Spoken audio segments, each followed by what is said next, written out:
Hey, good morning. Good evening. See, you got me all already. See how she's doing me already.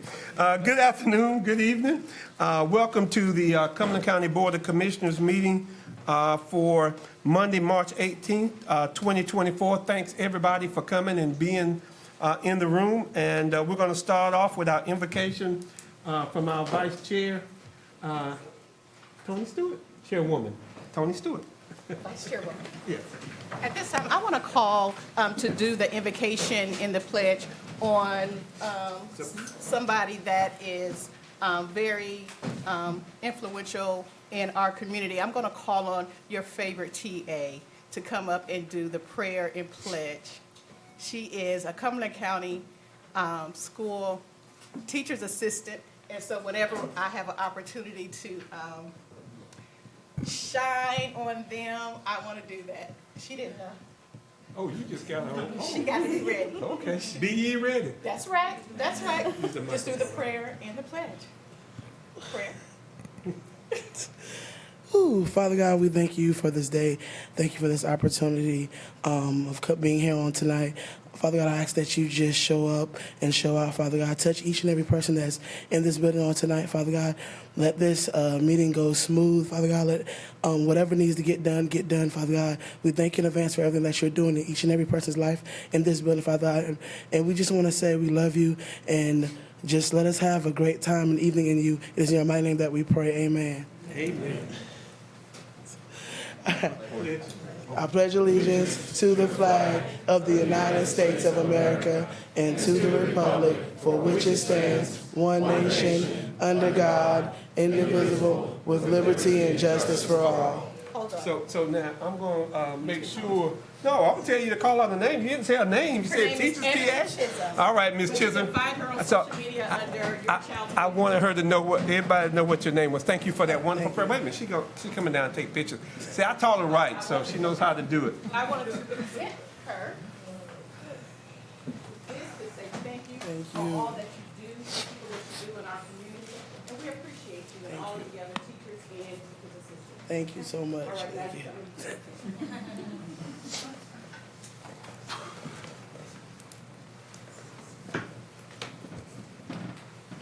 I wanted my own picture first, but that's okay. Come on in.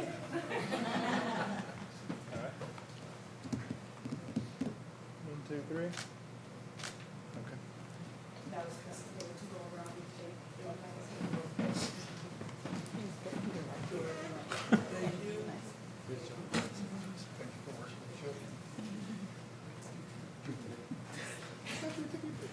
I already took one. It's fine.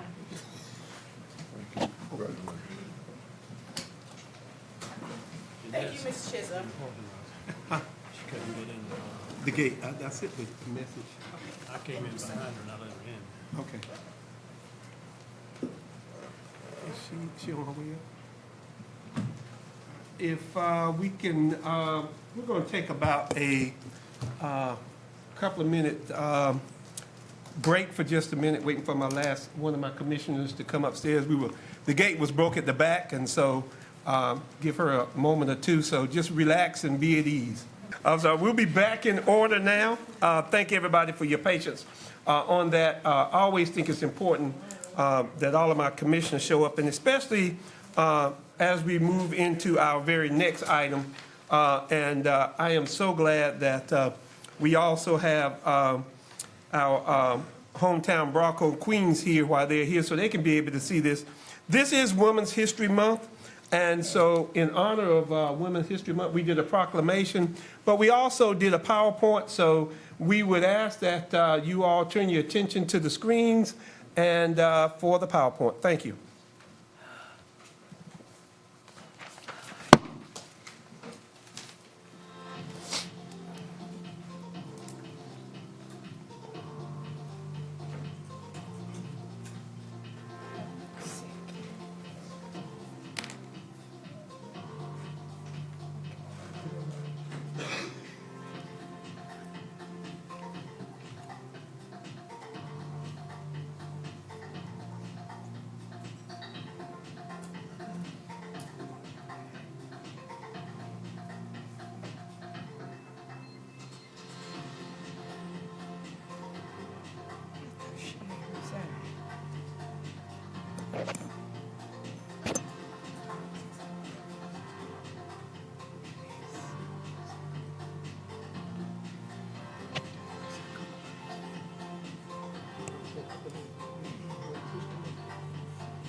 Yeah.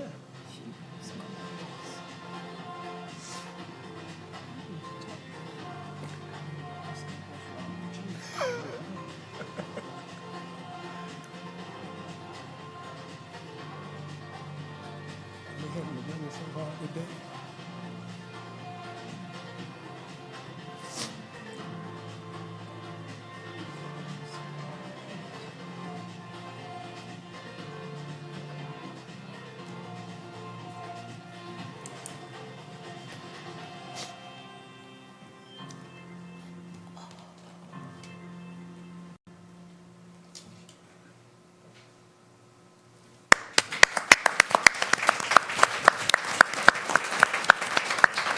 You knew if I didn't know any better, I think women rule Cumberland County, except for I sit in this chair, so we know better than that.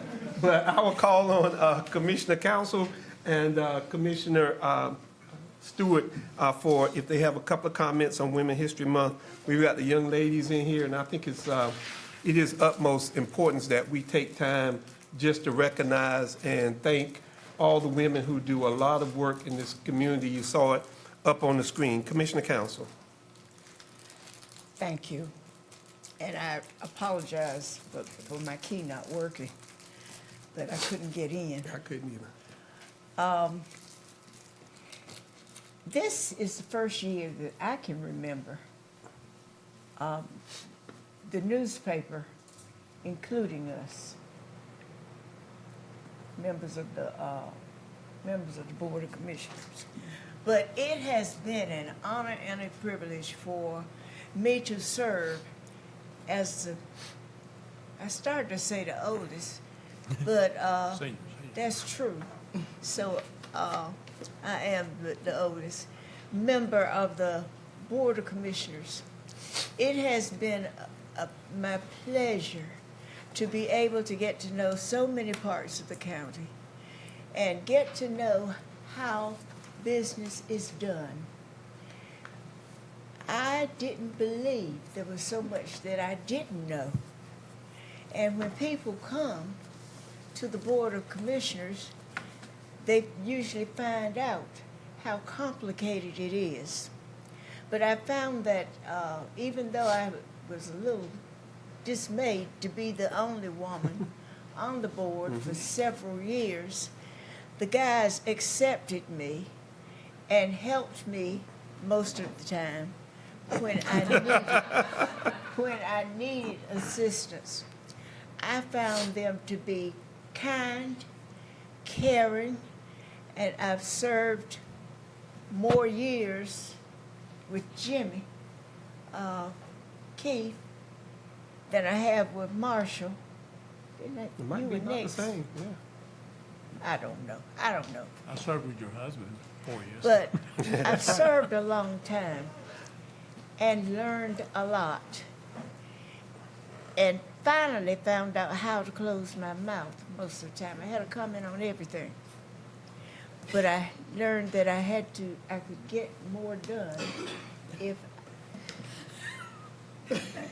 you know, I worked with his mother. She trained me. Hey, and I talked with some of these people. But it has been a privilege. It has been an honor. It has kept me alive because for the last few months and years, I have had, I don't think I would be here, but I had something to look forward to. And I appreciate the confidence that all the people gave to me to vote me in. They never thought that, they thought when they were talking about council coming on the Board of Commissioners, everybody thought it was Thomas. They didn't think it was me. But it has been an honor. Thank you so much. Now, you know what he did to me? Reached over here and said, "in," and wrote it down. Big mistake. Well, they got school tomorrow. I was just trying to make sure they were off today, but they got school tomorrow. What's your long-winded self? But I do want to thank Commissioner Council. When I came on this board, no, has been a mentor to be able to do the things that I've done and stood behind. You know, it's always talk about there's somebody out front, but there's a whole lot of folk behind that do a lot of the hard work, and so thank you. Commissioner Stewart. Good evening, everyone. Dr. Council has imparted into me as well. She has given me some great advice about the color red that I go on and tell other ladies. One in the back, I shared it with her. Y'all can't know what it is. It's Don't just wanna for know. women. Okay. Okay. And I want to, since we have our young ladies here, I want to say that being a woman in this Bless you. in this time is, we still have a long way to go, but we've come a long way. You know, I can still walk in a room and get overlooked, but it doesn't stop me. I had some hiccups in high school, but I didn't let that stop me either. I graduated pregnant, and that's nothing to brag on, but I will say I'm here now. And so I have been honored to serve, and that's been the key to my success. And he told me to end too, but I'm the vice chair. And so, but I just want you ladies to know that absolutely anything that you put your minds to, you can do it. I don't care if it looks like you're being overlooked, walked over, walked across, you keep going. You don't compromise, you don't settle, and you don't take no for an answer. That's all I want to say. You sure don't either when I talk to you. But anyway, I think we've got Commissioner Veronica Jones on the line. Commissioner Jones, do you have any comments? I think you're muted.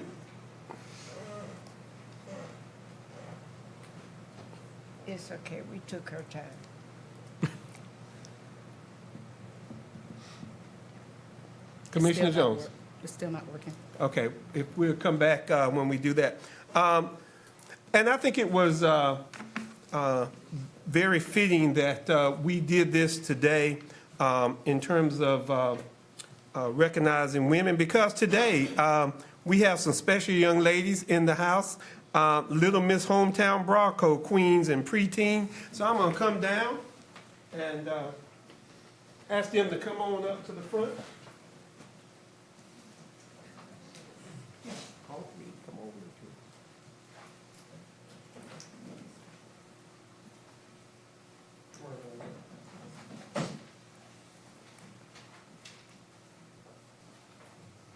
So Kennedy, come right on up first. Kennedy Marie Whitaker was the queen, Miss Preteen, Miss Hometown Bronco Queen. And we've got a certificate of appreciation. This certificate is presented to Kennedy Marie Whitaker in recognition of her achievement during the Hometown Bronco Queen pageant and her representation of Fayetteville State University and Cumberland County Youth, signed today by Glenn Adams, Chairman of the Cumberland County Board of Commissioners. Congratulations, that's a big honor.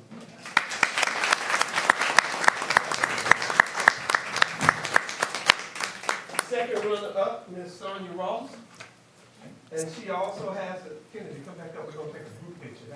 I think those individual ones would like to do more things.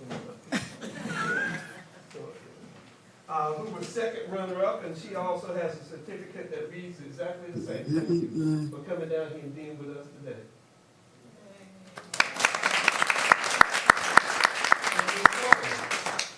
Who was third runner-up, and congratulations for that. And I tell you, it was about, let's look over here, take a picture.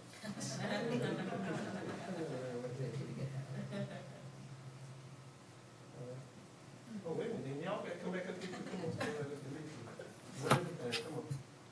Here, let me get these over here. I got mine earlier, but they still want to take it. He's something I'm else. gonna get you with that. No, they put this on the refrigerator. I'm running in a couple of years. Come on, y'all sit back there, y'all want to. And if y'all come right back here, all my commissioners are here. I'll take a picture with you all.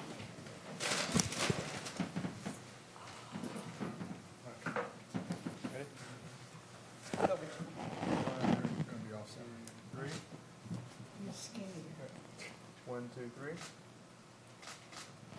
Y'all can come up close. Don't you got too far back. Come on up and get a good picture.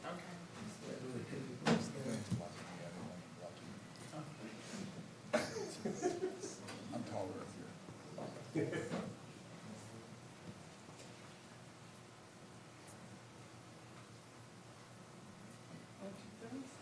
Hold on one second. Who's that pretty face?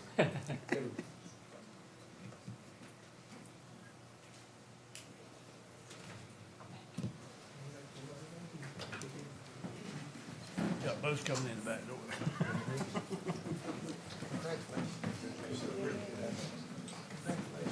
Congratulations.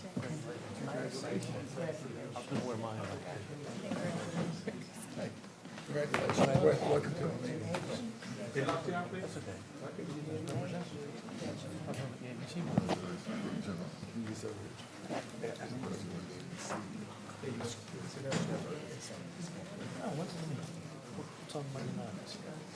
It's very difficult.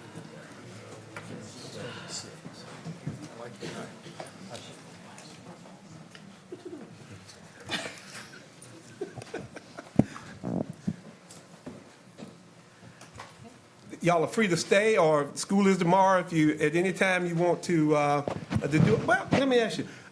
You know, sometimes, oh, she left. Tell her to come on back in here. Grab her right there. Come on back in here. You know, come on back in. So, no school tomorrow. You know, sometimes I do things and move too quickly. Got the young ladies, but there were other people who supported them. So I want them, all of those from Fayetteville State University, to stand up so that they can see that, as always, even though they were in this pageant, there were other people who supported them and that are here tonight, their parents. Please stand up, and let's give them a round of applause also.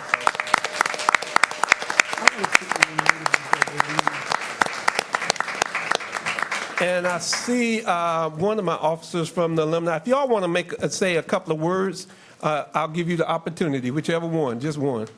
Yeah, come on. Yes, ma'am. Introduce yourself. You can introduce the other people. I don't have anywhere else to be tonight. My wife's in Chapel Hill, so I got plenty of time. So go around to the other. Oh, you want to talk to them? Yeah, just pull the mic up towards you. Oh, you can talk to the people. Just pull the mic the other way. She don't want to talk to us. She's talking to the people. Pull it. Yeah, there you go.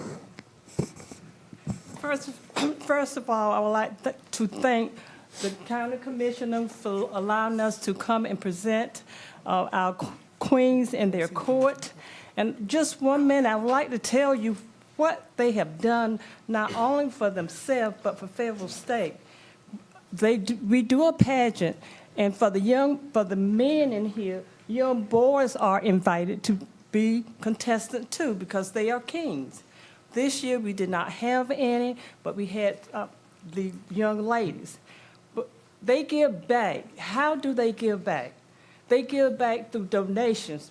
Some of you have given donations because they compete, and the one that has the highest amount of money will become the queen and the king, etc. But what do we do with the money? It goes to Fayetteville State for scholarship.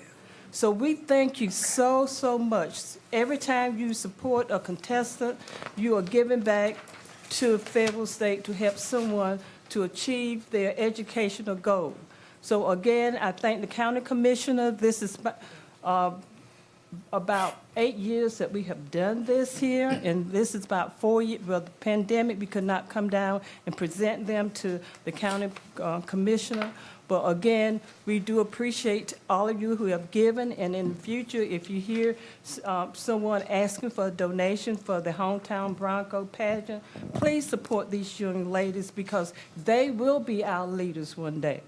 They may be in this position. That's right. So again, thank you so much, and we appreciate all that you do for us, for the county. And again, we appreciate all the citizens that work towards making this Cumberland County the greatest place to live. Thank you. And by the way, my name is Melly Monroe. All right. I was wondering that, Ms. Monroe. I was going to have to call you back up. Thank you. Okay, Commissioner Jones, let's see if your mic's on now. Can you hear me now? I can hear you now. All right. I just want to say to the young ladies, congratulations, and you're princesses that will grow up to be queens. And also I want to tell them to just step up, don't wait for someone to ask you. And when the world tells you to shrink, that's when you expand more and shine more brightly. Young ladies, you can do anything that you want to do and be anyone that you want to be. And so that's my words of encouragement to them, to just keep shining bright like the light that you are. And anything that men can do, women can do probably twice as good. Stay fabulous. See, that's why I'm gonna have to mute her mic. You- But anyway. You all are born leaders, as Michelle Obama would say. You are born leaders. Thank you. And again, it's Women History Month, and as we recognize women this month, it is my pleasure to recognize our Vice Chairwoman, Tony Stewart. Vice Chairwoman Tony Stewart has been appointed by Governor Roy Cooper to serve on the North Carolina State Health Coordinating Council.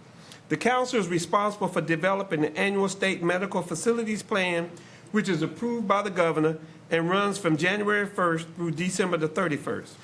The basic principles of the state medical facilities plan are to promote cost-effective approaches, expand health care services to the medically underserved, and encourage quality health services. The State Health Coordinating Council receives staff support from the North Carolina Department of Health and Human Services. Congratulations to Vice Chairwoman Tony Stewart. I would ask our Chief District Court Judge, Judge Tony King, to please approach the podium so that she could swear in our Vice Chairwoman, Tony Stewart.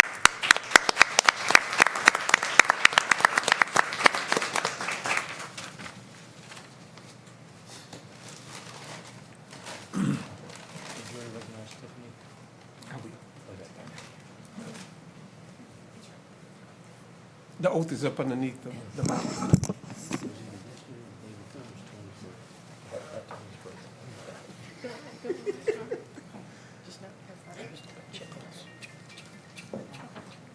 And just before you get started, Judge Whitfield is in room. Judge Whitfield, if you want to come on up so you could get a good picture, don't be. I tell you, I don't know why people take pictures from way back in the back. Come on around. All right, there you go. Judge Tiffany Whitfield, you saw her on the screen as one of our district court judges. Judge King. You ready? I am. You'll put your left hand on the Bible, raise your right. Can you pull that mic towards you so we got people, toward both of y'all or whatever, because we've got people watching y'all from all over the world. You'll repeat after me. I state your name.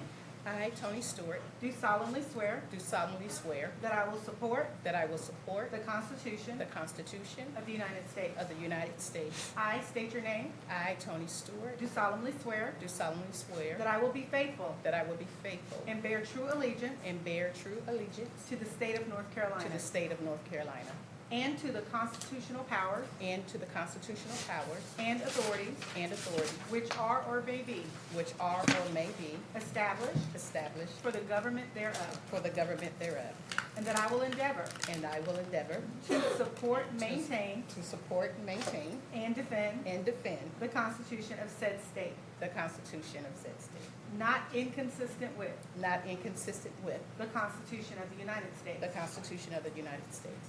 I state your name. I, Tony Stewart, Do solemnly swear do solemnly swear that I will well that I will well and truly and truly execute the duties execute the duties of my office of my office as a member as a member of the North Carolina of the North Carolina State Health State Health Coordinating Council Coordinating Council according to the best of my skill according to the best of my skill and ability, and ability, according to law, according to law, so help me God. so help me God. Congratulations.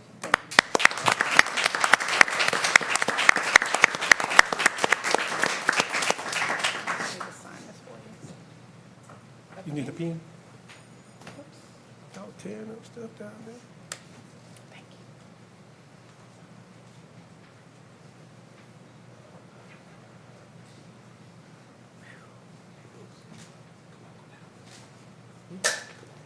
Oh, John, I don't have my earring here.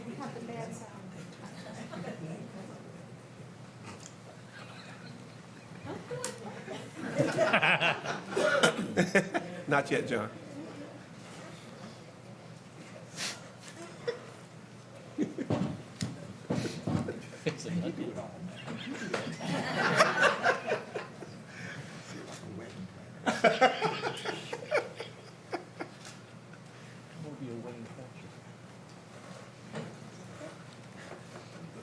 Last picture, and we will move on. Use the microphone. Oh, I don't need that. I just Yeah, you need do. everybody, the people that came for me to come up and take a picture. Oh, Thank you. don't leave yet, Judge King. But you can have a, How you gonna walk away? and then don't leave. I don't wanna see, I don't wanna. You just keep asking for it. I do. This I can tell the judge what to do. I'm in my rare form here. Tiffany, yes.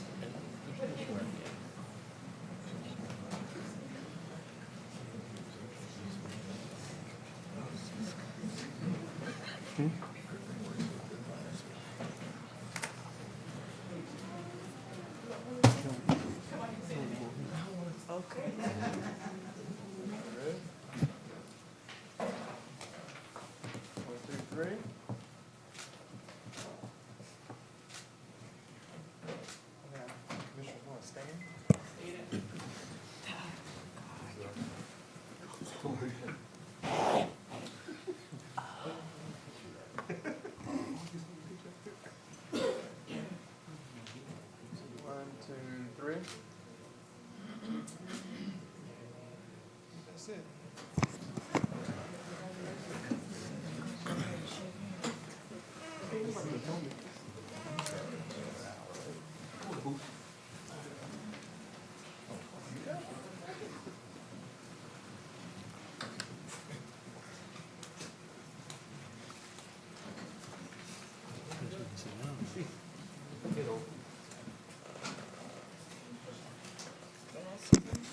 And see, Commissioner Booth and I are down here because we're not crazy either. We do have a day job, even though y'all think we're commissioners all the time. We have a day job that we are an attorney. So, Judge King, if you come up front for a moment, please. It ain't her day, it's your day. No, it's your day. Come on. Today is Judge King's birthday. And so we will be praying with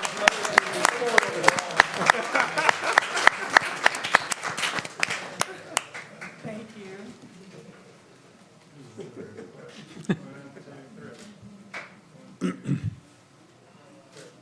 Oh, thank you so much.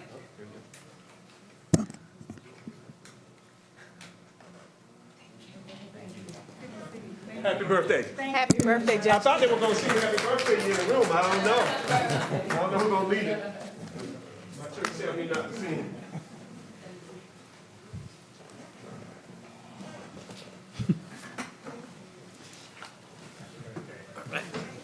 Thank you, sir. You're welcome. Thank you. That just shows you some of the wonderful things that are happening in Cumberland County and this board as they continue to do that. Congratulations, Vice Chairwoman Tony Stewart. That will take us to our public comment period. Mr. Manager. The public comment period policy is public comment period shall last no longer than 15 minutes. Time may be extended at the discretion of the board. Each speaker will have a maximum of 3 minutes to make remarks until the 15-minute limit is attained. No time may be yielded to a speaker by another speaker. Speakers will be acknowledged by the board in the order in which their names appear on the sign-up sheet. Speakers will address the board from the lectern and begin their remarks by stating their name and address. Public comment period is not intended to require the board to answer any impromptu questions. Speakers will not discuss the matters regarding the candidacy of any person seeking public office. Speakers will be courteous in their language and presentation. Personal attacks will not be tolerated. Written comments and/or supporting documents may be left with the clerk to the board. Thank you. Madam Clerk, do we have any speakers? We have 4 speakers. All righty. We will, if you will call the first speaker. La Deanna Pittman,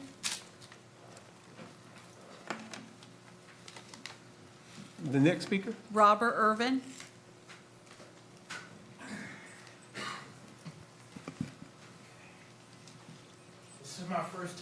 speaking to myself. I was asked the board, is it okay if I sit and speak, or if I can lean on the podium? You can lean on the podium, but I need you to speak into that microphone Okay, right because here. it's, people are listening, so. Fair enough. We want to hear what you got to say, so pull it up a little bit. You can Okay. lean on it all you want to. Okay, fair enough. Thank you. Yes, sir. I appreciate you Give letting me your name come. and address, and then we. Oh, okay, thank you. Yeah. Yes, my name is Robert Irvin. This is my first time at your meeting, so if I'm out of order in how I do this, forgive me for that. Got the gavel. I'm residing right now at 422 Alfred Street and Suite 101. And so my concern was landlord and tenant issues. And I want to know, what do you do if you're speaking to the landlord or you're speaking to, and they have an office in the building, but there's no communication going back and forth. It's not like professional communication. So I have a great concern with that. So how do I address them or how do I talk to them? So eventually they took me to the next level.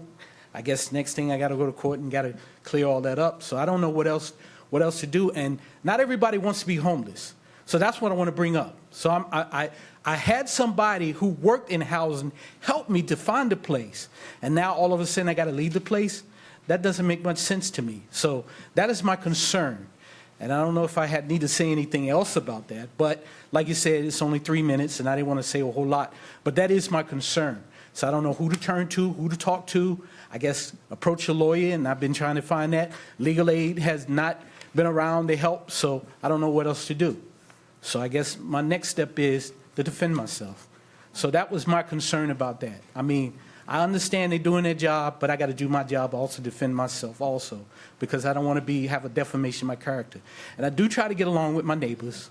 So I'm not trying to cause grief to my neighbors, and that's my concern. Thank you. Our next speaker. Angelina Smith.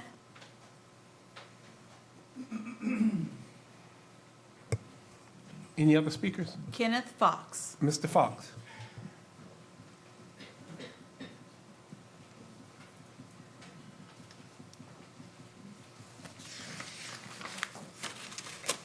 Good evening. Good evening. My name is Kenneth Fox. I live at 810 Varsity Drive. Excuse me. Can you stop his time for a minute while he's doing that? Thank you. I live at 810 Varsity Drive. I'm here on behalf of my community, more notably the Echoes Park Oak Ridge Community Watch Program. About May or June last year, I addressed the city council about an issue with animal control, primarily dogs, stray dogs, and ownership and responsibility. It all began in part when my neighbor's dogs approached me on my property as I went to my mailbox, and I had to scuffle to get away from those dogs. Now, I'm 84 years old, and I can't sprint anymore. And as the councilwoman said they had broke her leg, I could see myself breaking my hip on that concrete trying to get away from them dogs. Now, that happened last year, but it also happened again this year. We have had the problem with these stray dogs and irresponsible dog owners ever since that time, where I call animal control almost every day because the dogs are not compliant with the statute in that they're off the leash and they're running wild. And nothing's being done. We feel that we're being underserved because folks can't walk in their community from fear of the dogs. The dogs come and they poop in your yard, they pull your plants up, and they are a menace. And so, forgive me with this phone.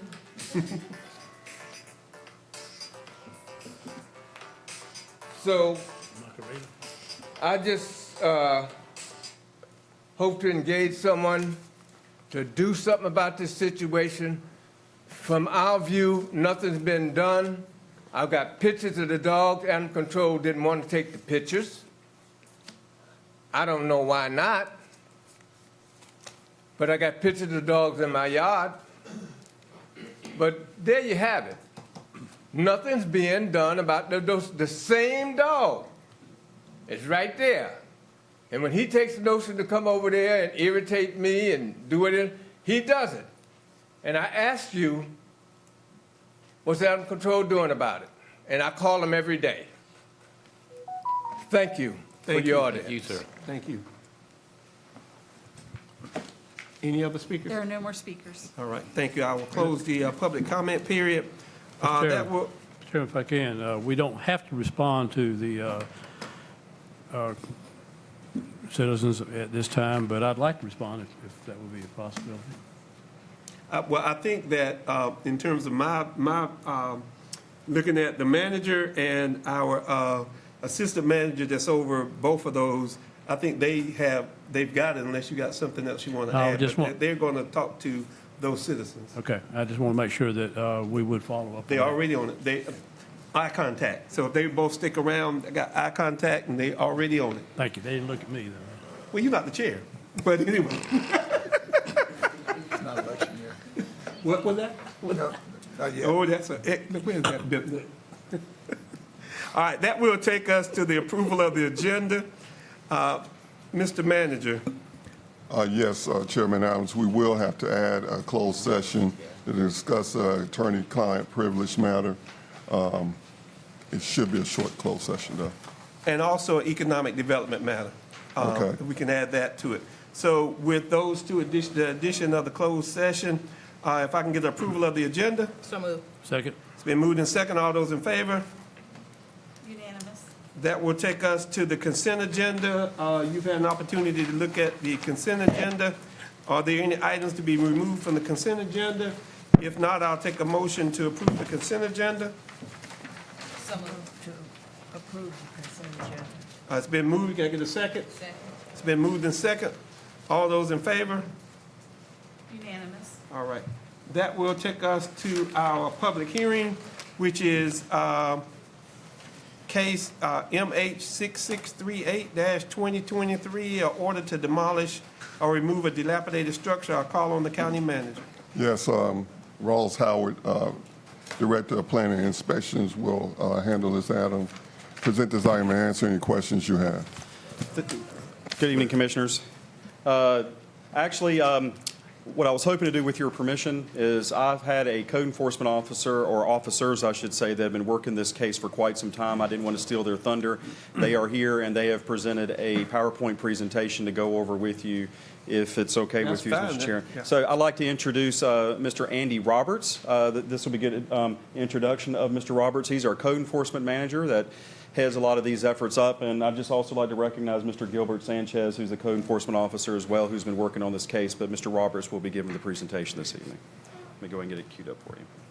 And I would tell you, as you're getting that queued up, when I first got on this board, and Commissioner Keefe, and I guess all the other commissioners, you may not have been here, Commissioner Stewart, we used to have these on about every meeting.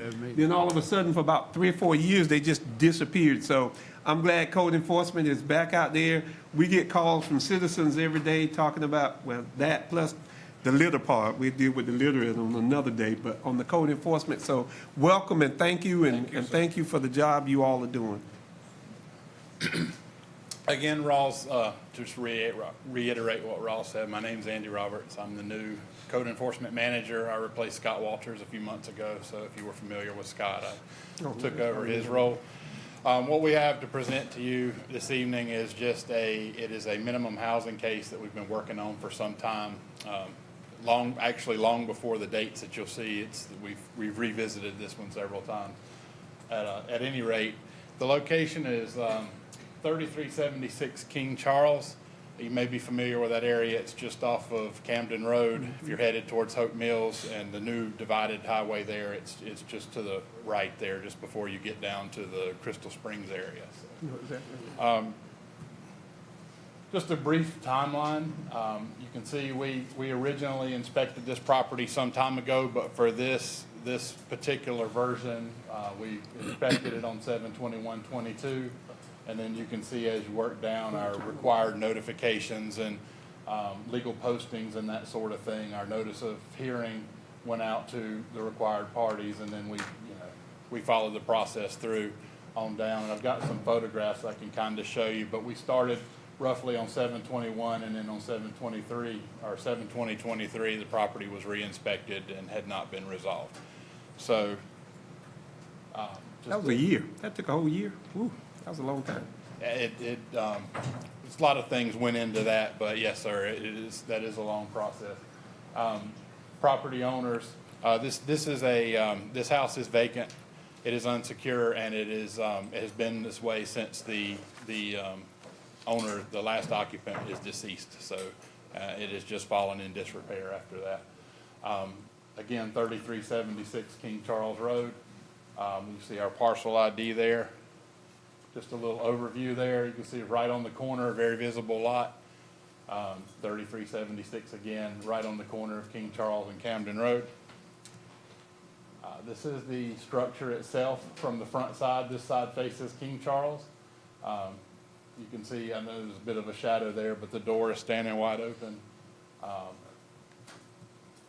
This is the back side of the structure. This side faces the adjoining property there on the corner. Some damage from a grass fire that happened at some point along the way, melted the siding there. This is the interior of the house. This is one of two photos. I mean, I think the photograph speaks for itself. Very large hole in the ceiling, and there is a hole visible in the floor in that photograph. It's kind of hard to see with the debris there. I think the next one will really tell the story. Collapsed roof. If you look here in the bottom corner, you'll notice that you can see all the way through the floor to the ground. There's a bird nest in the floor lamp. I mean, it's been derelict for some time and is beyond repair. And so, as part of the process, we would seek to remove this. I don't believe that, I haven't been under the house, but I don't think it can be removed from the property. I think it needs to be demolished in sight, and that's what we'd be asking for. Can you remove trailers now? I thought that some of them manufactured homes you can't really move. Yes, sir, you can if certain things are left in place. But I don't think this one would make it to the corner. It's in very bad disrepair. Commissioner Keith. Yeah, another question, Yes, sir. if you don't mind. As Commissioner Chairman said, we used to get these all the time, and I'm not so naive to believe that they're still not out there. In the notes, the gentleman passed away in 2013. And Yes, sir. right, and I don't know when it came up on our radar, but was there anything in the legal process that the commissioners do? Because even if you go 2001, 2002, you're still at a 3-year process. Is there anything that we could do? Because this affects property values, it Yes, sir. affects homeless people Certainly. coming in, drug activity, all these things that can make a very nice neighborhood turn very quickly. Yes. So is there anything that the board did or did not do to help expedite this process in the neighborhood? No, sir. With respect to the board, we have a very strict statutory process that we have to follow through the state. And my role is we are trying to streamline those processes so that we can get this relief as quickly as possible. There are timeframes that have to play out by law. And work very closely with the county attorney's office to try to resolve those boil them down to the shortest time frame possible to get situations like this resolved before they cause problems. I don't know that there's anything, perhaps the legal department could speak better to that. I don't know that there's anything that the board could take action on independently to make this process quicker. But I can assure you, our office is working very closely to get this done, get it done quickly, get it done legally, get it done. We want to make sure that we dot all the I's and cross all the T's. And so I expect that we will be here more frequently going forward with these kind of things to try to get them resolved. Because as you said, there's plenty of, this is one example. I can assure you there are a lot more examples, maybe even worse than this, out in the county that need to be resolved. And we'll be addressing those as quickly as we can possibly get to them. And this was a surrender, right? it was the next of kin or whoever just surrendered it, and do we put a lien on the property? Or we're gonna be responsible for the demolition, correct? Yes, sir. That's Okay. my understanding initially, and And then, then we put a lien on the property? Yes, sir. Okay. All right, thank you, Mr. Chair. Any other questions? If not, I will open the public hearing on the demolition. Are there any speakers, Madam Clerk? We have one speaker, Miss Patsy Davis. Ms. Davis. I think Ms. Davis was Yes, the sir. neighboring property owner. Yes, ma'am. Yes, sir. I want to. Pull that sir. down to you a little bit, so. Yes. Yeah, there you go. Okay. Jesus help me. My name is Patsy Kennedy Davis, and my property is 3912 Camden Road. My mom and dad gave my brother this property, and my brother passed away in 2013.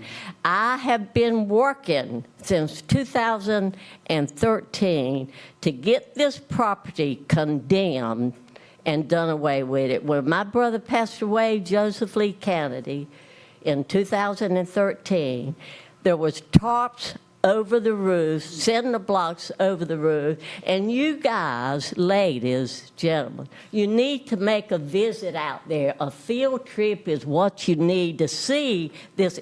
Those pictures are just not true. They look pretty doggone good, you know? You need a field trip, people. You need to see what King Charles Road looks like. And you talk, young man, you talk about the value of property. My house has been broke into so many times. I got fingers and toes I don't even have. It's devastating. They go even steal the picture of Jesus out of my house. Just every day, time is essential. They broke into my house 2 times in the last month. The heat pump, the water pump. I'm just at the breaking point. When I've got 5 windows boarded up. I got the back door with a chest of drawers and a dresser on it. I'm at my wit's end. You call when you drive into your driveway and afraid to go into your house. You call. I wore the sheriff department out.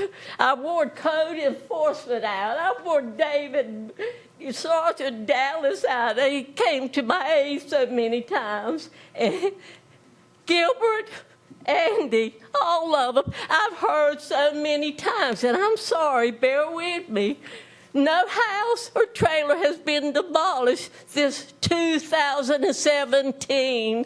Well, believe you me, it's time Cumberland County begins cleaning up the neighborhood. King Charles Road, that area has gotten to be nothing but a drug activity. And my brother's trailer, a double-wide trailer, it was, my mom and dad gave him that property, my brother that property. It was a single-wide. He cut the backside out of that trailer and brought another old trailer there, the front side, and joined them together, and it's been leaking ever since. And it was leaking when he died. It caved in. It's been sitting there, and it's nothing for drug activity and gangsters. It's nothing. Yeah. I'll go back, and last year in April. Ms. Davis, I'll let you finish that sentence. may Your I time say is up. one more Yes, ma'am. thing? I'm gonna let you finish that, though. Go ahead. May I? Yes, ma'am. 2013, I called Deputy Chief Broadus to come out there. There was a man camping out in the trailer, activity going on. He said he would come out, okay? And that night, hold on, I've got all this written down, but that night, Glenn Richard Tedder, he shot and killed Timothy Shadow right over on 3376 King Charles Road. The All right, gunfire melted the wires up above, and that is what I'm living with every day. Every day. Thank you, Ms. Davis. We're gonna take care of this one, I think, tonight. Thank you. All right. Thank you for coming to speak. Thank you. Thank you for coming to speak. All right, and letting us know. Yes, ma'am. Thank you. Uh-huh. Are there any other speakers? There are no more speakers. All right, I will close the public hearing, and I will ask I don't think there's any other questions from the county commissioners. I would ask for a motion to approve the demolition order on this property. So moved. Second. It's been moved and second. All those in favor? Unanimous. We started a little bit, Ms. Davis, and hopefully with these new gentlemen with code enforcement, we'll be able to move even further. So it's probably not what you want to hear all the way tonight in terms of us being able to solve the problem in one night, but we've solved that issue for you tonight in terms of that particular trailer. So that's the first start, and I know that one thing I do know is staff is very diligent. They'll be out there. I see Sergeant Dollars back there. I think the Sheriff's Department understands the issue out there, and I think the sheriff understands it, and they're looking at it too. So, you got to start somewhere. So this was the first step tonight. But thank you so much for coming and talking with us. Yes, ma'am. All right, that will take us to our rezoning case. The very first one, we'd call on the county manager to read the policy. Yes, the zoning hearing policy as follows. Arguments by the proponents and opponents shall be limited to a maximum of 10 minutes for each side. Hold on one second. Don't we put this on the screen too? Okay. Hold on. There you go. All righty. If there's no group representative, each speaker shall be allotted a maximum of 3 minutes until the 10-minute time is attained.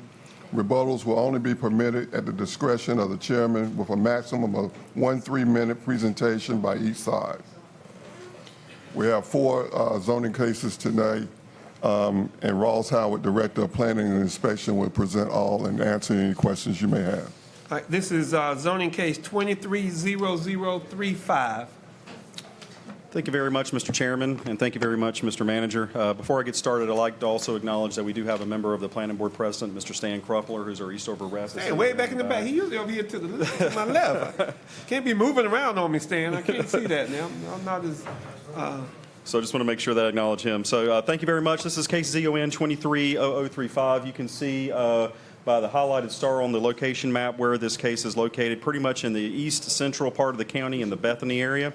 The applicant owner is Ms. Patricia Dix. The request is to go from A1 agricultural to RR rural residential. The intent is to do a group development to be able to put a second mobile home on the property. The acreage that you see is 1.44 acres. I'll get into a little bit more specifics about the site itself, but it's this crosshatched area that you can see right here. If you look a little bit, well, I'll just start with this. The majority of the area are manufactured homes, as you can see by the crosshatched yellow here. Digging in a little bit further, let's see. The zoning in the area is predominantly A1. You do have a little bit of RR in the area that you can see to the south. But for the most part, it's a solidly residential area. I wanted to throw this slide in here just so I can maybe explain a little bit about the site so you can have some background information. I don't have a laser pointer, so I'm going to try to point with this arrow sitting right here. The access to this site, this is the site in question. When staff had looked at this, we had to acknowledge the fact that Lena Drive, this property is addressed off of Lena Drive, which comes off Faircloth Bridge Road here. Lena Drive, for all intents and purposes, is considered to be a Class C private street. Again, by our ordinance, a Class C private street, again, for all intents and purposes, is pretty much a dirt road. When staff had looked at this, we had considered that by our ordinance, a Class C private street can serve a maximum of 4 lots off of a Class C private street. So when we look at this is obviously an older subdivision. This is an older type of development. There's about 7 lots that are accessing off the private street by the dirt road currently. When we had looked at the lot here, we had said, well, what about getting access to McCall Road? But then we noticed this very unique shaped lot here that has pretty much put a reserve strip along the entire length of this McCall Drive, so there's no access onto McCall Drive. That's something that we were looking at about how we formed our staff recommendation on this. So for the most part, It is on a Class C street that's currently serving 7 lots, so it's a little bit over capacity as it stands. But the request is, again, to put a second mobile home on the property. When you look at the utilities out here, there is no water line or sewer, so it's all going to be on well and septic. There are no hydric soils on the property. When we looked at the Bethany plan, which was just adopted just a couple years back, they do call for this to be rural density residential. Some of the associated districts that are associated with that land use designation would be A1, A1A, R40, and R40A. The request is not compliant with the plan as it's been presented with the district that's being requested. This is the subject property. This is standing at the entrance. Actually, this is standing on Lena Drive, but you can see the dirt road that pretty much services this entire area. This is going back into the property. This is standing on Lena Drive looking west. You can see the county vehicle sitting there as we get out to take these pictures. The property is immediately on the left-hand side of the picture. This is looking across from Lena Drive at the dead end of the road to the houses that are across the street. This is looking east. You can see the required sign that we're required to post out there for state statute compliance. But you can see the property sits immediately on the right. So based off of the aforementioned, I should say existing type of situation that's out there with the road and so forth. And when we talked with the fire marshal, that's also included in your staff report, I think there were some concerns about getting fire trucks and the amount of density that's on that kind of a road. The fire marshal was really wanting to have a upgraded street for the amount of homes that we have on here. Staff had put forth a recommendation to deny just based off of that. So it's not really so much the district, it's just the existing situation that's out there. When we took that to the planning board this last month, they heard staff's recommendation, they heard the testimony from the applicant, but they decided to go in the opposite direction, and they had voted 6-0 to approve the request. So I think it was more, from what I understand, I was not at the meeting. I had talked to the chairman, and I also talked with my staff and so forth. I think it was more about... That chairman, not this chairman. Not that chairman. I just want to make sure that the they existing don't think chairman. that we heard anything ahead of time on this. Okay. Well, just talking to some of the board members and so forth, and then talking with staff and just going back through the minutes. I believe it was just more of a conversation about fit, that what was being requested pretty much matches what's out there on the street now.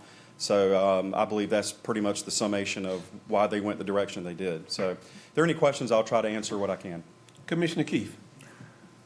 Thank you, Commissioner Adams. Okay, so for the public that may be watching this, A1 is 1 house per every 2 acres, right? Yes, sir. Okay, and RR residential is 1 house per every 1 acre. Is every 20,000 square feet. Oh, Half RR acre. residential is 2 houses per acre. Correct. So right now, today, as this sits, this is 1.44 acres, so it's non-conforming today. Because you can't have 1 house per 2 acres if it's less than 2 acres. Depending on when it was platted, but our ordinance does allow that if it's A1 and it was platted at a certain time, it would deem to be conforming to our ordinance, but it would be limited to basically just 1 house on that property. 1 house. Correct. Mm-hmm. And so basically, because it's 1.44 acres, is the person is trying to put a second home on there? Mm-hmm. Okay, there are 2 addresses on there now. Mm-hmm. How did that happen? I think it was an older development. Again, this predates me a while back. So it's staff's understanding that there was a group development on this years ago. And then I believe sometime, we don't have the records to show when it was removed. We're going by aerial photography that we have for the historic, for the history out there. But sometime between 2017 and 2020, that second home was removed. So I don't know if that second home had been out there for years and it maybe predated a number of our ordinances. But when it was removed, if they didn't replace it within a year, then they wouldn't be able to put another home on there at that time. That's the reason why they're coming in for the rezoning, to get the acreage requirement to be able to do a group development, to put a second home back on But there. they should never have been able to put a second home in there at 1.44 acres anyway. I would say that if it was coming under today's ordinance, no, they would not be allowed to do that. When did we do this? When did we put our zoning on there? What year? Yeah, so the group development was approved, according to David, in 2007. But the zoning... When did we zone it A1? That would probably go back 20-plus years, if I had to guess. How could we have I hope I wasn't on the board then. But how could we approve something in, no, I wasn't, it was 2007. Okay, I just wanted to clear up first. But how could it get approved and still remain A1 with, I mean, Well- something's not Unless they working just here. went, they put it out there and nobody looked at it. Well, I'll just say the staff were asking similar questions, but all we could go with is what's on the ground and what we got to work with today. If we would have approved it, it would have been RR or whatever. But it wasn't. Okay. Thank you for acknowledging, Ross. Yes. Any other questions? If not, I'll open the public hearing. Are there any speakers, Madam Clerk? There are two speakers. All right. First speaker is David Dix.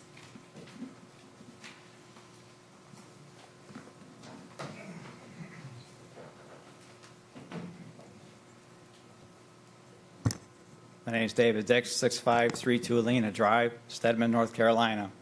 Yes, there's a double wide on the property now. There used to be a single wide there. We moved it out about 5 or so years ago for reasons.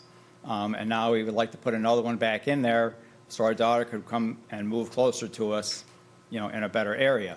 I hear them, they stated about the road not being, coming in from one side and not going out the other. And yes, it is a private road. But if the county would want to take over the road, I would imagine everybody on that road would sign off on it and let them take over, because they didn't show a picture, but where Patty's property is, it goes to that road that went this way, which is only a narrow strip. And I know that you could acquire that piece to extend it from, you know, Patty's, the road right in front of her trailer, right straight out to McCall Road. So that road could be able to come around and go back out and make it safe. There was a trailer on there with, and the electricity is still on there. The septic is on there. I have approval from the Cumberland County Septic that it is okay. And they stated that they don't like with the fire trucks going down in there, but the fire trucks came down there, drove down there, looked in the area and said, we have no problem coming down here to put a fire out. And if they wanted to take over the road, like I say, they could take it right straight out to McCall Road and take it over. Like I said, there was a trailer there and everything else is there, and, you know, we've been a kind of approver of this, and we just want to get our daughter moved closer back to where we live. Thank you. But I'll tell you, Mr. Dix, the county's not in the road paving business, in the road business. So that's not going to happen. I'll just tell you that from the start. But we could make that happen. You can always right? ask. You can always ask. No harm in asking. Yep. Mr. Chair, not only that, but the county does not have the authority to take over That's us right. in North Carolina. Right. Thank you. Next speaker, Patricia Dix. Ms. Dix.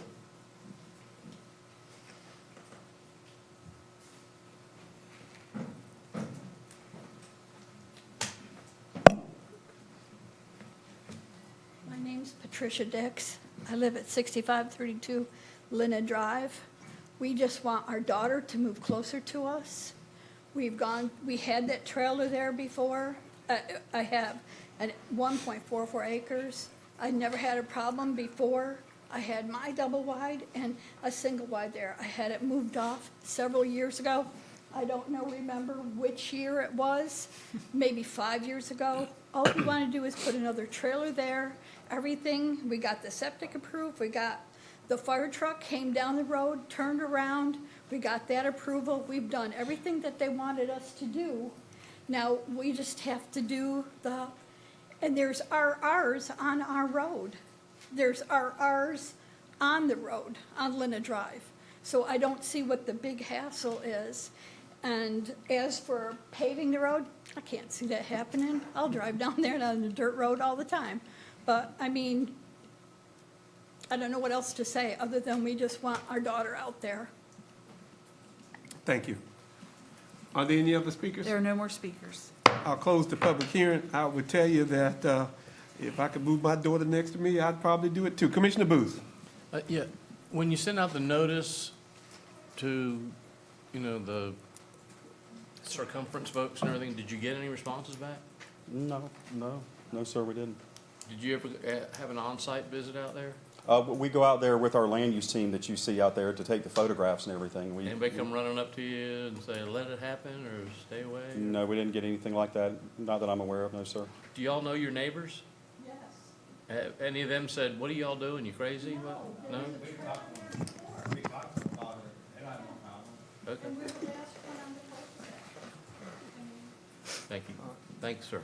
You're welcome. I will entertain a motion. Can I ask one more question before you do? Sure you can, Commissioner. Thank you.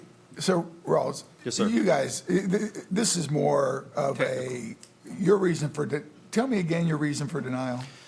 So, well, at least for staff's perspective, is just what we heard from the fire marshal, which we got in writing. I mean, I'm sure they have their talks with the volunteer fire department. We Right. got it from the fire marshal. And so there was a concern for the quality and the standard of the road, the fact that our ordinance calls for a Class C street serving no more than 4 lots. Whether there's 1 or 2 structures on the lot, it doesn't say in the ordinance. It just says serving more than 4 Right. lots. Okay. Right now, and so it's just the capacity issue and the standard of the road. And the fact you couldn't get on to McCall Drive because there's that reserved strip. If it was a through road, it might be a different conversation because you could go straight through there. But aside from the health and safety of the fire trucks being able to get there and our rules that we go by with the dirt Class C road, those were your 2 main issues? That's correct, yes, Okay. sir. Thank you. Yes, sir. All right. I would entertain a motion. Commissioner Keefe? Yep, sure. I'm in case Zone 23-00235, I move to approve the rezoning request from A1 Agriculture to RR Rural Residential District and find that the approval is in an amendment to the adopted current Bethany Land Use Plan and that the Board of Commissioners should not require any additional request or application for amendment of said map for this request, that the land use map change would be a designation that is compatible with neighboring land use plan designations west of McCall Drive. The request is found to allow use compatible to other residential lots in the neighborhood. The request is reasonable and in the public interest as the requested district would be compatible to and in harmony with the surrounding land use activities and zoning. If I can get a Second. It's been moved and seconded. All those in favor? Unanimous? Enjoy your daughter. Living there. Yes. All right. Y'all take care. Case Zone 23-0037. Thank you very much, Mr. Chairman. Stated this is case 0037. You can see where this is located currently, just down off of I-95 Business South to the east of Hope Mills. The applicant owner is Clinton Rodney Jackson Jr. The request is to go from R10 residential to R6A. The intent is to place a mobile home on the property. The current property is about .51 acres. So just to let you know, R10 is a dormant district, so it corresponds in our ordinance to 7.5, which is a 7,500 square foot minimum lot size. Okay? We don't have a R10 anymore? No, that's dormant. It's what's considered a dormant district by our ordinance. But that used to be 1 house per every 10,000. Mm-hmm. Right. So we've reduced it. Yes. Okay? Yep. To 7,500. Right. 5 houses per acre. So the subject property you can see here, this is Longview Drive. This is Cameron Road, for those of you that are familiar with the area. It does sit just off the city limits of Hope Mills, as I had stated before, to the east. There's a church that sits immediately off of Calico, which is the street that runs to the rear of this. You can see there's the Hope Mills Shrine Club. You can see the church here, but it sits this little crosshatch little lot that you can see right here, and we'll get into a little bit more detail here in a second. This is just a zoomed up. You can see the home itself. This is just an aerial with an existing home. Pretty much the entire area out here is R10 or R6. As you can see by the purple, it's overwhelmingly R10. So there's R7.5. So obviously this went through a rezoning recently and was zoned to the more current zoning district. There is R6A over here as well. There is water and sewer in the area, but not along the street per se. So it sits at the end of the street, runs kind of cross country, but there is utilities generally in the area. But for the most part, this would be served on a well and septic by what we've seen. There are no hydric soils on the property. The Southwest Cumberland land use plan is what dictates the policy out here. They designate it as low-density residential. Essentially, if you look at the associated zoning districts, you can see some of the policies about providing a full range of housing types and so forth, and maintaining the stability, character, and the density of the neighborhoods. The associated zoning districts for this classification are 7.5 and R15. So based off of that, the existing staff felt it was not compliant with the adopted land use plan. This is the subject property. You can see it's currently vacant. As I stated before, there was a home on it, but it's been removed. So the applicant, the reason they're here today is trying to be able to put a second mobile home on the property. The R7.5 or the R10 did not allow mobile homes in that district, so they came with an R6A. When staff looked at this, staff felt with the 7.5 and the fact that it's a half acre that you could put more than one home on there by right. So that's kind of went into our recommendation for denial. But anyway, so this is the subject property. You can see this is looking in the northwest, looking along Longview Avenue. You can see the sign out by the road and the county car out there. This is looking immediately across the street. And this is the southeast view along Longview Avenue, again with the sign out there to comply with state public notification requirements. Staff had recommended the denial of the request, but that was strictly only to the R6 and for the reasons we had just stated, or I just stated just before. And can you say that again, because you went by it pretty quickly, because I think it was because of multiple, so just go back just to, that it could be multiple houses on there. Yeah, so given the size of the existing lot at over a half acre, if it was R6, staff believes you could by right be able to put multiple homes on there, so we didn't feel that was an appropriate district, so we had recommended a denial. When it went to the planning board, there was a lot of discussion about it. So the planning board actually had recommended a more restrictive or an alternative district to R20A, which is a minimum of a half acre lot size, and that passed by a 5-0 vote. Which gives you how many houses? One. There you go. You could do one house on the lot. Which is what they were wanting to do. Correct. So through that discussion, that is where the planning board had landed. So if there are any questions on that, I'll be glad to answer what I can. Are there any questions? Are there other mobile homes in the area? Because it doesn't look like the zoning allows for other mobile homes. If they are, they're legally, they would be non-conforming, or maybe they've been out there for a long time. But the district itself would not allow mobile homes with the R10. Now, the R6A that's right there next to it would allow a mobile home. But that's the only piece of property in that entire area that would. That's correct. Would allow for a mobile home. Correct. And if I may, Mr. Chairman, do all these R10s automatically transform into R7.5? Yes. I mean, as far as like the minimum lot size and the setbacks and the development standards, it translates over to a 7.5. If someone had a vacant piece of property,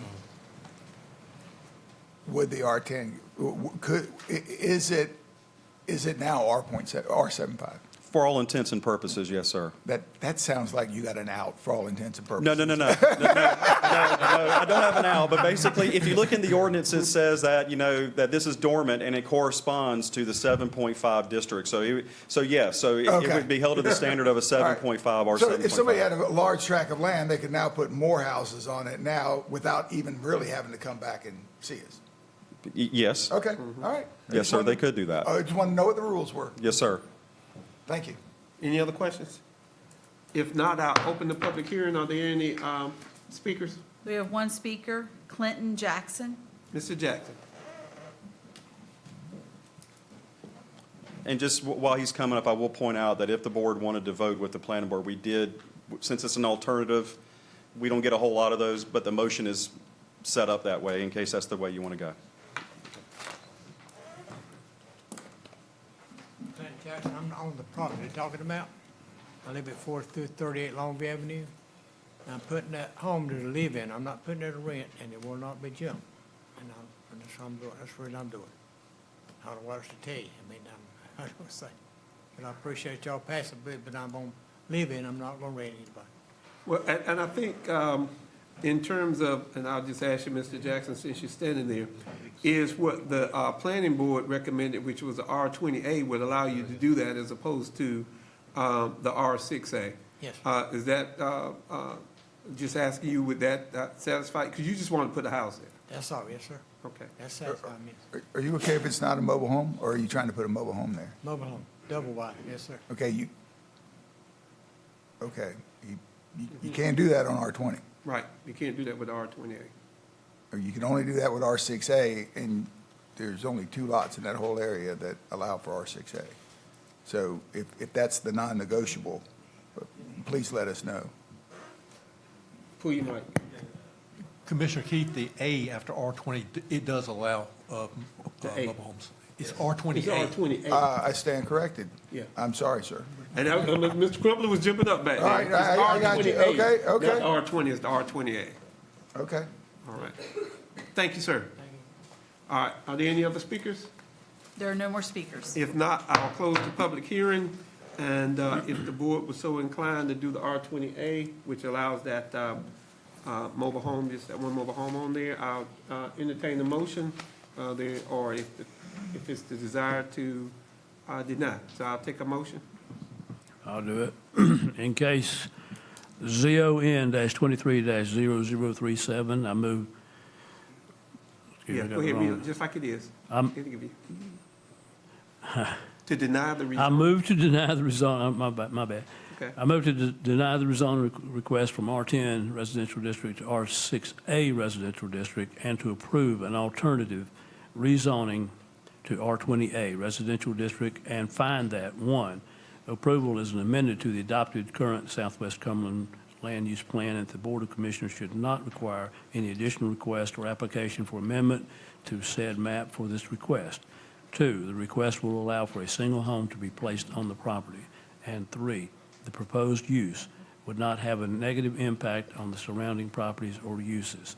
The request is reasonable and in the public interest, as the requested district would be compatible to and in harmony with the surrounding land use activities and zoning. Is there a second? Second. It's been moved in second. All those in favor? Unanimous. Hey, y'all making everybody happy tonight, huh? Y'all talking about me. Never was a time to do the right thing. Zoning case 24-1. Thank you very much, Mr. Chairman. As you stated, this is case 24-001, first case of the 24 year. This case, you can see, is in the far southwest corner of Cumberland County, more towards the Bladen County line.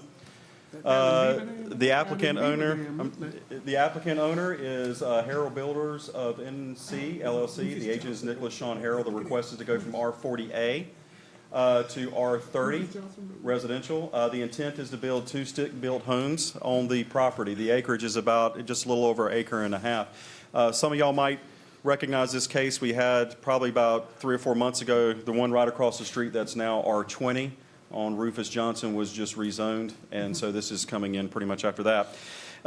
Right now, it's a vacant field sitting off a Chicken Foot Road heading towards the Bladen County line. So it's pretty much at the Rufus Johnson Road and the Chicken Foot intersection. Pretty much a lot of the types of uses around here are manufactured homes. We do have, as I said before, the case that was approved by the commissioners for a single-family subdivision that we're anticipating is going to be going across the road here pretty soon. A little bit more zoomed in, you can see the coloration of the zoning that's out here. We have R20 across the street. The majority of it is A1, but you'd have some R40A that sits here just in the back. So so staff was looking at this as a transition of R20 to R30 to R40 and then to A1 going back into the farming areas. Just a little bit more of a zoomed in photo of what the property looks like. This is the property as stated before here. When we looked at the utilities, because this was a bigger discussion, I think, with the property that was across the street, was like the utility provision. So there is a water line. Is it South? I keep getting it mixed up. South Point. Yeah, South Point. So the South. I'm sorry, I get it confused with another one. But South Point Water. But this is in the Grays Creek Water and Sewer District. When staff The difference between this case and the one we had heard previously is that we did confirm with our county staff who handles the water utilities out there that the applicant was pre-approved for 2 taps for this site. So that was something that staff used as far as their recommendation of where we went with it, is that it's already approved for 2 taps. There is no sewer out here. When you look at the South Central plan, it does designate it as farmland, so the request is not consistent. So if the board wanted to go into an affirmative, your motion does reflect a change to the land use plan, similar to what we did for the property across the street. This is the subject property. As you can see, this is standing on Chicken Foot Road looking onto the site. This is the northwest view with the site immediately on the left-hand side. This is heading back into the county. This is looking, the northeast view, standing on the site itself, looking back across the street. And this is the southeast view looking towards the Bladen County line. You can see the zoning sign per state statutes for public notification right there on the right. So staff had recommended approval of the request. When we took this to the planning board at the last meeting, they also supported that by a 6-0 vote. So if you got any questions, I'll try to answer what I can. Anyone have any questions? If not, I'll open the public hearing. Are there any speakers, Madam Clerk? We have one speaker, Tim Evans. Mr. Evans.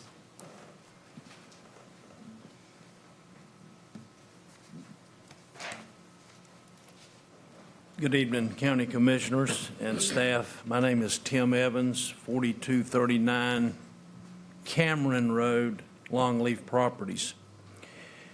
We've had the soils tested by Southeastern. There have been 2 mobile homes on this site. So with the R20 across the street, we felt like R30 would be appropriate for this site.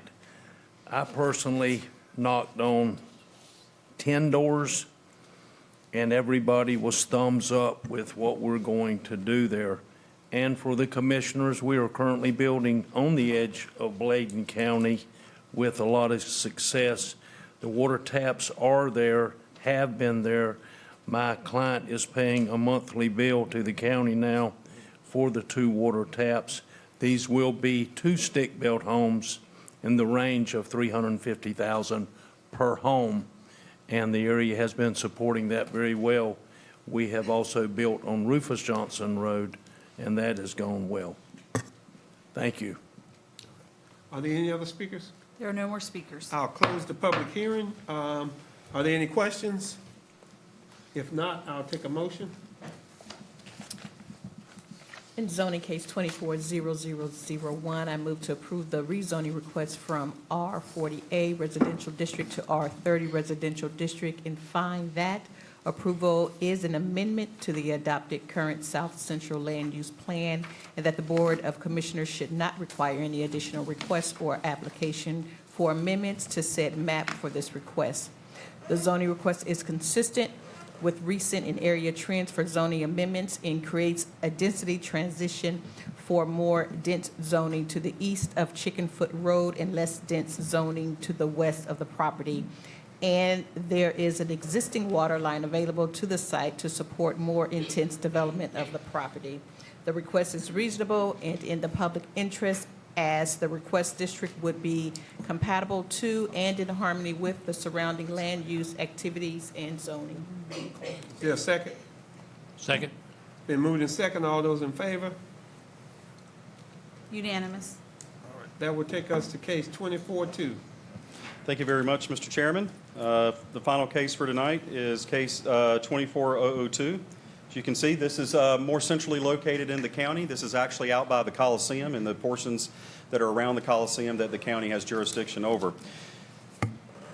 The applicant owner is Myrover Reese Fellowship Homes. This is a rather large zoning request, as you can see indicated by the map. The agent is Dixon Safi. I hope I'm pronouncing that correctly. The request is to go from CPCU, planned commercial, which you can see up here off of Wilkes Road. A lot of moving parts here. MPCU, which is here, and then you have the MP, planned industrial. So the idea is to consolidate all of those districts into one commercial zoning, which is CP, which is our most intensive commercial zoning designation. The intent is to put a housing rehabilitation facility or to expand the one that's already there. And I'll show you some pictures here in a minute of what that looks like, but we're looking at about just a little over 36 acres of the property. This is an unopened right-of-way, or there's no street here. I should say it's a right-of-way, but it hasn't been developed. So you can see it sits right at the edge of the Fayetteville city limits. Here's Wilkes Road, and as we get into some other maps, you may get a little bit more of a bigger picture on this. As I said before, you can see in the aerial photo, this is the existing rehabilitation facility that sits just on the east side of this unopened right-of-way here. So this is all woods, all right? So there's no road that goes through there. The access point from this does come off of Wilkes Road. You do have some commercial, like contractor type operations out there that you can see along Wilkes Road. There's also the Cumberland County Solid Waste Facility that sits out there as well. This is just the zoning map. You can see the vast overwhelming bulk of all this area out here is zoned for industrial. MP is our heaviest industrial classification, but you do have a little bit of some commercial sitting up on Wilkes Road. I do wanted to point out that, and we talked with the applicant, that since this transcends the right-of-way here, if you go back to this picture here, you see this little sliver right here. The boundary of what we call the Coliseum District Overlay affects that parcel there, which would not allow this type of use to go there. But the area that's outside of this area here across the other would allow it if the appropriate zoning was there, which is why the applicant has come in today in order to get it. But we have to include it because it's all one tax parcel, even though it transcends the right-of-way. It's all tied together as far as the tax office is concerned. So it's all counted in. There is a water line that sits out in this area. There is no sewer. But there are some presence of hydric soils on the property, so I believe the existing facility already has a septic approval out there, so it will be tied into the existing facility. The South Central Plan calls for Coliseum Development Area. There's no real associated districts for this, but what it does say is that that the zoning should correspond to try to enhance the activities of the Coliseum area. Staff fully felt that the most intensive commercial district that we have, of course, supports Coliseum activities. Somebody could put high-end commercial out there or anything like that that could easily support in the future Coliseum activities. So staff thought it was that the request was consistent with the adopted land use plan. So this is standing on Wilkes Road. This is the existing facility. This is the driveway that goes back into the woods, if you recall from the aerial photos. It does go down a long driveway into the back area back in there. This, as you get into the site, this is what the facility looks like now. Fairly modern type of facility for rehab treatment. This is looking west on Wilkes Road, so you can see the sign here, per state statute requirements. This is the entrance that we were just looking at, but this is looking further west on Wilkes Road. And this is looking pretty much right across the street, pretty much a lot of wooded area. And this is the east view looking in the opposite direction, heading in the other way up Wilkes. So staff had recommended approval of the request. When we took this to the planning board last month, they supported that request by a unanimous 6-0 vote. So if you got any questions, I'll try to answer what I can. I have a question, because you showed the building up front, but to the right of that is a lot of other structures. Are they going to tear those down, or exactly what? You can go back to You talking about? keep going. That one. Oh, But if you get there where that is, that's the building where they have all of the activities. But if you go to the right of that, what are they doing? I mean, are they tearing those down? They're going to build that? I think it was an expansion request, right? Right. So currently, right now, it's deemed to be a legally non-conforming piece of property, so they can't physically expand anything. As far as what they're tearing down, I don't know if we've gotten any indication Well, I of was just that. wondering why they didn't show the pictures to all those other buildings that's to the right of that. I mean, there's a number of buildings. But, so go back, you can leave it up there at the top. Okay. So you see where the arrow is? Correct. That was that. But you said they can't do anything with the other piece, the little square piece off to the side. Right there. But if I rezone it, then what stops them from doing it though? The overlay.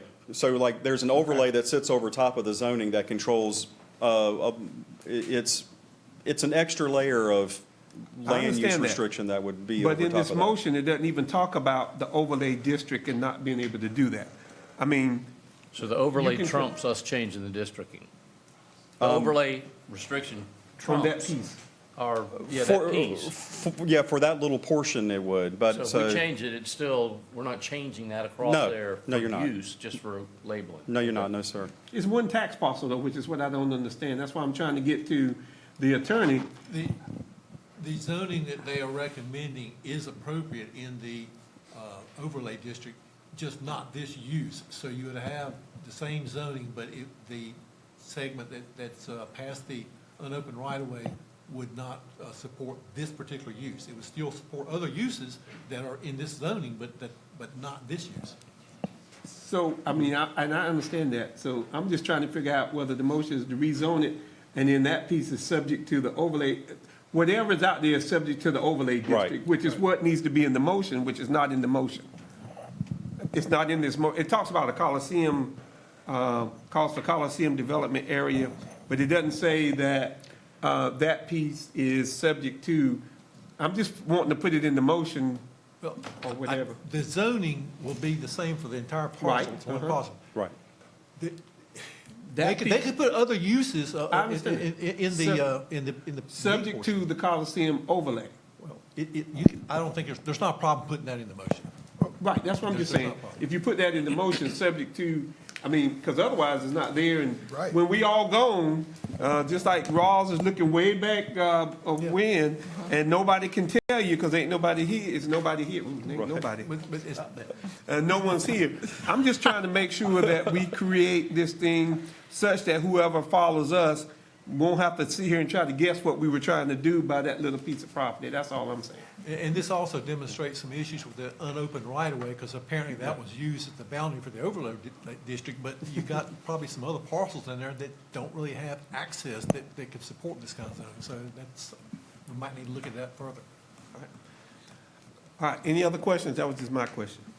If not, I'll open the public hearing. Are there any speakers? We have one speaker, Dixon Sophie.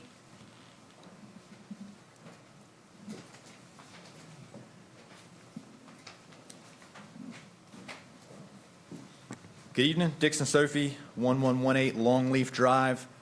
Just wanted to address what we were using this for, and there were some questions on that. Myra Reese Fellowship Homes is the only facility in Cumberland County that provides treatment services to men and women suffering from alcoholism and drug addiction. We serve men and women who are uninsured. 90% of our residents are homeless. We do have letters from the health department in support of what we were doing for the opioid epidemic, which is an issue in our community.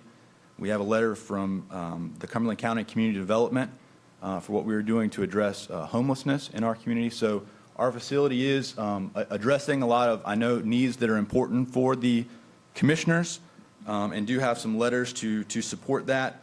We have grants both from the Cumberland County Community Development as well as from the state to build additional buildings. So we are expanding. We'll build a women's facility on the back piece, not the piece that we were talking about that you can't use, but to the right of that in the back, we'll be putting a women's facility there, and we'll be putting transitional houses out at the street for our men and women to be able to transition out. Up the road that comes. It'll be on Wilkes Road, so that they can kind of come and go and aren't going through our property to use that. And in terms of the property, right now, we can only use buildings in a little small square for whatever reason that was done. We are already using our whole property for our current use. We just can't build buildings anywhere on our property. And so we do have the support from the health department, from the commissioners through the community development to build these buildings. Everyone is supporting us building the buildings, but we can't. So we would appreciate you guys' support in helping us to do that, to better serve our community, and I'm happy to also answer any questions if you have. Are there any questions? I do like the way Mr. Sophie threw that in there from the county, but anyway. Always lucky, Mr. Sophie. Any questions? Are there any other speakers? There are no more speakers. I will close the public hearing and would entertain a motion. And I guess as you read that motion, please include that Coliseum overlay. And the appropriate language would be subject to the use restrictions in the existing overlay district. Right, there you go. There we go. That takes care of it. In zoning case 24002, I move to approve the rezoning request from MP Plan Industrial District, CPCU Plan Commercial Conditional Use District, and MPCU Plan Industrial Conditional Use District to CP Plan Commercial District, and subject to the use restriction of Coliseum Development Overlay. Is that what you said? Okay. And find that the request is consistent with the South Central Land Use Plan, which calls for Coliseum Development Area. At this location, the request is reasonable and in the public interest, as it is compatible to and in harmony with the surrounding land use, activities, and zoning. Second. It's been moved and second. All those in favor? Unanimous. Thank you very much, Commissioners. Thank you. That will take us to our items of business, which is the consideration of proposed schedule for fiscal year '25. If you've seen that, it came with your packet, came from the county manager with input from the clerk. Does anybody have any issue with any of those dates? If not, I'll take a motion to approve. Move to approve the consideration of the proposed schedule for fiscal year 2025 budget work sessions and public hearings. Second. It's been moved and second. All those in favor? Unanimous.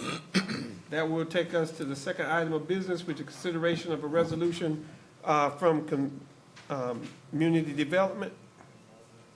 Mr. Manager. Yes, sir. County Attorney, I guess. And I'll just start with, we've already approved this. This is the resolution to be able to carry through with that approved amount that we've already been The approved. board approved the contract on January 16th, subject to getting the resolution, which is now being provided, and it's in this agenda package. I can get Commissioner Keefe. Yeah, thank you, Mr. Chair.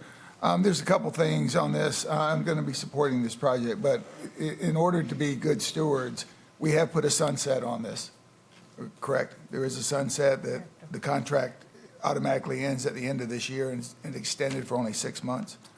There is a sunset, I pulled it up, I think it's Okay. actually, I think it runs to about a year. Well, it's December, and then an automatic renewal. Okay, But yeah. I just want to make sure that we've got a lot of groups that come and talk to us, and there's got to be other players in this game, and I know the city is partnering with us, and I just don't want this to be in a situation where the county is giving a lot of money and nobody else is coming to the game. I believe that is covered In the resolution. in the resolution.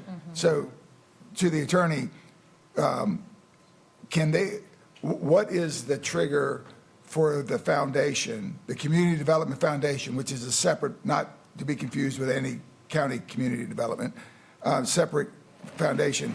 What is the trigger for them to be able to request money, and what must other outside agencies do to be able for them to get this money? It's subject to the city approving actually, the city is approving the same contract, that's the information I have, and we'll have the same commencement date. The direction of the board tonight is to authorize direct the county manager to go ahead and sign this, and then once it may be being done by the city very quickly too, that will be the commencement date, and the process by which they get their funds is they present a request. It's done quarterly. They present a request of what they're going to expend the next quarter, and then at the end of that quarter, they provide documentation of the expenditures and request the next one. Wait, didn't I read somewhere that they have to also get other funding for this to kick in? The city have failed. Oh, okay. And I think they've already approved it. Right, I think the city's done the same thing the Board of Commissioners has done. It's waiting on the rest. And I understand, and this is $900,000, and that's a big number, but for this museum to take place, and I am for anything that educates our community, this could easily be a $50+ million organization. I hope the foundation understands the scope of this work is not just to get a plan together to sit on the shelf. Yeah. I know John McCauley, you know Yeah, John I McCauley. do, I don't I think do. it's gonna just be sitting on the shelf. Right. But, any other questions? If not, I'll take a, motion to to accept the resolution and direct the contract approval, January 16th, 2024, be signed by the county manager to become effective. That's my motion. Second. It's been moved and second. All those in favor? Unanimous. All right. That takes us to consideration of the design build team selection for the Government Services Center. Yes, Chairman Adams, Jermaine Walker, Director of Engineering and Infrastructure, will present this item and answer any questions you may have.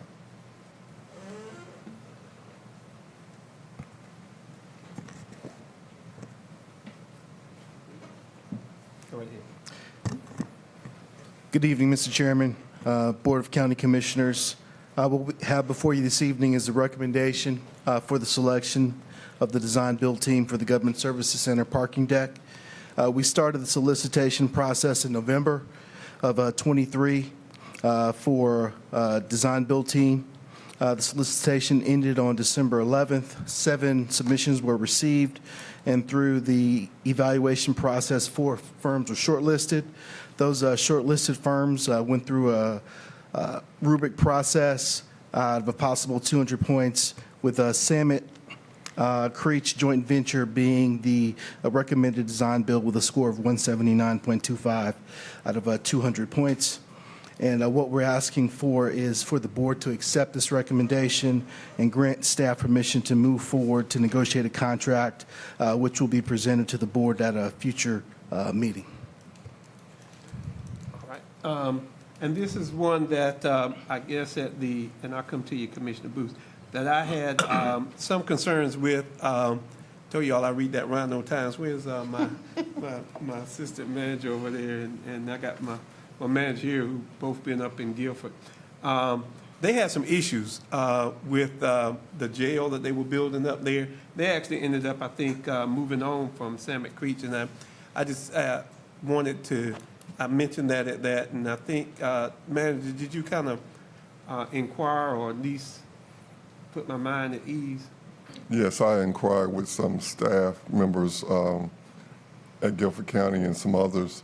What happened is that Samet experienced some turnover in key upper management staff, and that delayed the project and caused the issue. I think, based on my discussions, is that they have recovered from that, and that should not be an issue with this project moving forward. And I do, and even just because I read all of that, there was some issue with hub participation, I think is, and I think I asked you to kind of glance at that. Yes, based on that information, Jermaine Walker may have some additional information. They met the scope of the hub participation. A lot of times with Samet, the review. Yeah, doing the review. And one personal note, I always kind of get concerned when Samet bids on any of our projects recently, because there's a picture of me in one of those solicitations. So, but they exceeded the requirements. I think it was 35%. Yes, 35% participation. Commissioner Booth, thank you for that. So nowhere up to this point has the potential cost been chatted about? You just reviewed them, that they could do it, but not at what price they're going to do it, or what price range? Well, our RFQ went out for solicitation of 1,100 spaces. And right now, the industry standard, at least at the time of the solicitation, the planning, was somewhere averaging around $3,000 per space, just as a planning factor. Was that part of their packet they got to do the RFQ too? Right, yes, sir. Everyone received. I'm just worried that, there might be company B that got 168 points, but they're going to do it $50 million cheaper. When you go to talk with them, they're going to want 50 million less, and these people are going to want 50 million more. I don't know how you approve a group without finding out, like, So what we do menu is, in a restaurant, the car sticker price. I mean, at least when you're haggling, you know what you're haggling with. well, what we do is we set the guaranteed maximum price, the county does. And so that design build team, when we set that ceiling, Okay. Unless the board approves going higher than that ceiling, that's where it That's what I stops. want to hear. Thank you Yes, very sir. much. Well, my last question, because I did have some people in this building who talks about going out to the hospital and going in that parking deck and say they can't even take the truck in that parking deck. 900 These spaces are going to be a tad bit 9.5 feet Okay. per space. All right. The average right now usually is around 9. You've been out to that parking deck out there? Heard you, sir. Yes, sir. All right, you heard that, okay. Anybody else have any questions? Commissioner Fairclough? Mr. Chair, as I brought up in the agenda meeting, I fail to understand that we can't find other property for this administration building that does not require a parking deck. And a $33 million additional expenditure. That plus the fact that the event center is going to be in the courthouse parking lot. It just seems like a big compromise of the courthouse parking lot for reasons that I just don't comprehend. So for that reason, I was against the project, and that's the whole reason we've got it here for discussion and not a consent agenda item. But I intend to vote against this because, to me, it's a monumental waste of money if there's any alternative available. And I don't think we've exhausted all the alternatives. Well, I would, Commissioner Fairclough, I would tell you, I don't think we're building it just for the admin building. Part of it's going to be because all of those parking spaces in the front of this courthouse are going to be gone and no longer exist because of the Performing Arts Theater. And so it's not just, we're not building this just for the admin building to be there, but the admin building adds to it because, and you're right, if we build that back there, it does take away some more parking spaces. And so now you've got the front gone, part of the back gone, and somebody's got to park somewhere. But I'm not trying to get you to change your mind, but just a little clarification because that was one of the things when we started was losing all of that space in the front. So if I can get a motion as to the selection of the design bill. Motion to approve. Is there a second? Second. It's been moved in second. All those in favor? Voting in favor, Commissioner Council, Commissioner Adams, Commissioner Stewart, Commissioner Booth, and Commissioner Keefe.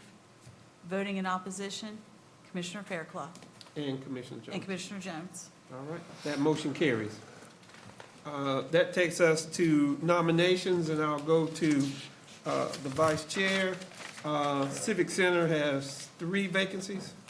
The Civic Center has 3 vacancies. It recommends the following individuals for appointment: Dwight Thompson, Joshua Choi, and Kenneth Burns. All right. Oh, whoa. Was Kenneth Burns? There was a vacancy. There was one that they Right. didn't nominate. Right, so we're not going to take nominations tonight? Yeah, Go ahead. that's what you're doing. But the vice chair does the appointments. No, No. this is the nominations for the Civic Center. If you have got a another nomination. She's reading what the Civic Center sent over. You got Yeah. it? Well, the Civic Center said that they didn't have a I just For replacement. that I got last one, that's another so they made the nomination. You made a nomination. I received a request for this nomination, but we can take all nominations. This is not an Okay, appointment. okay. You got a nomination? Commissioner Booth had said he had a nomination, I'm sorry. I was trying to look out for him.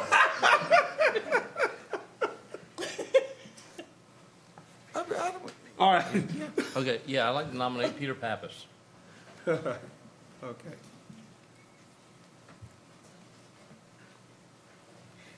Okay, moving on to the, I'm sorry, I have a nomination, Jamie McLaughlin. last name again? McLaughlin, she's on the list of applicants. Okay. Good. All right, that'll take us to the Fayetteville Cumberland County Human Relations Commission. There's 4 vacancies. The Human Relations Commission recommends the following 4 appointments: Sarah Burton, Michael Long, Laura Musler, and Dana Pelham. All right. That will take us to nominations for the Joint Fort Liberty and Cumberland County Food Policy Council. 1 vacancy. And the vacancy in recommendation is Joyce Adams for appointment. All right. And the Cape Fear Valley Board of Trustees, 1 vacancy. The Board of Trustees has 1 vacancy and recommend Ryan Oh. All for appointment. All right. Let me ask you, Yes, ma'am. is this, I thought we had more vacancies. Some of them are He's on foundation actually right now. hospital vacancies as opposed Okay, to okay. this vacancy, but Shenanigans. this takes us to appointments. Vice Chairwoman Stewart. The Home and Community Care Block Grant Committee has 1 vacancy, and they nominate Okay. This for appointments, not nomination. Okay. Appointments, yeah, appoint. Okay, well, that will be Sigma Smith. Move to appoint Sigma Smith. Is there a second? Second. All those in favor? Unanimous. Ms. I have Carol- nominations for the hospital board. Which one? To the hospital board. I had raised my hand up there, maybe you all didn't see it in the corner. It's in your, if it's in your face, I can't even see your hand, because, I just can't see your hand. Your silhouette. No, I put it on the chat board, the chat where Oh, you I all don't have can't a see. chat. I don't have a chat. You Oh, gotta okay. speak up. Go ahead, what do you have? Nobody can see it out there? I thought maybe the deputy clerk could see it. No. Your silhouette is dark and nobody can see your hand go up. But go ahead. Who are you nominating, Commissioner Jones? Dr. Tarika Fuller. All right. Okay, thank you. I'll go back to the appointments. Mid Carolina Aging Advisory Committee appoints Charles McLaurin, and that is my motion. Is there a second? Second. It's been moved in second. All those in favor? Unanimous. In the Farm Advisory Board, I would like to make a motion to nominate Joey Short to the Farm Advisory Board. Is there a second? Second. It's been moved in second. All those in favor? Unanimous. With that, if I can take a motion to go into closed session for attorney-client privilege and for economic development So moved. pursuant to the statute. It's been moved in second. All those in favor? Unanimous. We'll go into closed session.